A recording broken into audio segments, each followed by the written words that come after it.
বলে না ছোটোবেলা থেকে যেমনটা শেখানো হয় বাচ্চারা ঠিক তেমনভাবেই গড়ে ওঠে।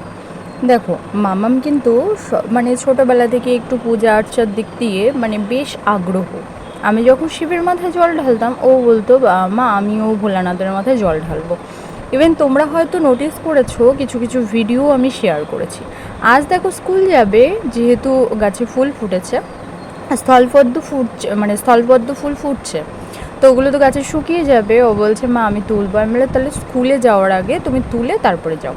তো ও কিন্তু সুন্দরভাবে ফুলগুলো তুলছে, রেগুলার বেসিসে ও এই কাজটা করছে। আমারও বেশ ভালো লাগছে ছোটোবেলা থেকে এই সব অভ্যাস দেখে। হ্যালো এভরিওয়ান, তোমরা সবাই কেমন আছো? আই হোপ তোমরা ভালো আছো, আমিও কিন্তু বেশ আছি। এই ভিডিওটা কিন্তু গতকালের, জানো তো, কাল ভিডিও শ্যুট করেছিলাম। আর ভিডিও শ্যুট করতে করতে ক্যামেরাটা না স্ট্যান্ড থেকে পড়ে ফোনটা ক্যামেরা না, ফোনটা পড়ে ডিসপ্লেটা ফেটে গেছিলো। আমার তো এক মুহূর্তের জন্য হার্টবিটটা কেঁপে উঠেছিল, কি হলো আমার, মনে হয় ফোনটা পুরো শেষ হয়ে গেল। যাই হোক, তড়িঘড়ি করে ছুটে গেছিলাম বাজারে গিয়ে দেখানোর পর বলল যে ডিসপ্লেটা পাল্টাতে হবে। তাই আমি পাল্টে আবার বিকেলে নিয়ে এসেছি। ফোন ছাড়া আমার মনে হয় এখনকার যুগে চলাটা খুব ডিফিকাল্ট। যেহেতু সারাটা দিন কাজের মধ্যে ছিলাম, তাই ফোন ছাড়া চলে গেছে। কিন্তু যদি রাত হতো, আমার মনে হয় একটা রাতও ফোন ছাড়া স্টে করা আমার পক্ষে একটু অসম্ভব। সবার কথা তো বলতে পারবো না। তো যাই হোক, হাজব্যান্ড ছাড়া থাকা যায়, ফোন ছাড়া থাকা যায় না, এটা কিন্তু একদম বাস্তব আমার পক্ষে। যেহেতু হাজব্যান্ড ধরে থাকে, তাকে ছেড়ে কিন্তু আমি থাকছি, কিন্তু আমার ফোনটা ছেড়ে আমার মনে হয় কিছু একটা নেই ব্যাপার। যাই হোক, দেখো, কথা বলতে বলতে আজকে কিন্তু ঘরের অনেক কাজকর্মগুলো করছিলাম। ফার্স্টেই তো আমি খাটটা ক্লিন করে নিলাম, তারপর বেসিনটাও ক্লিন করলাম। এখন কিন্তু এসছি ঘরগুলো ডিপ ক্লিন করার জন্য। রেগুলার বেসিসে প্রতিদিনই ঘর মোছা হয়, একদিন ছাড়া ছাড়া।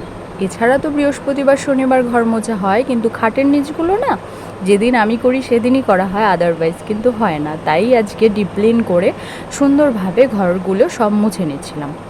আর তোমাদের সাথে গল্প করতে করতে দেখো আমার সব কাজ হয়ে যাচ্ছে। প্রচণ্ড গরম পড়েছে, গরমের নাজেহাল অবস্থা। তার মধ্যে মেয়েটার একটা দিনও স্কুল ছুটি নেই।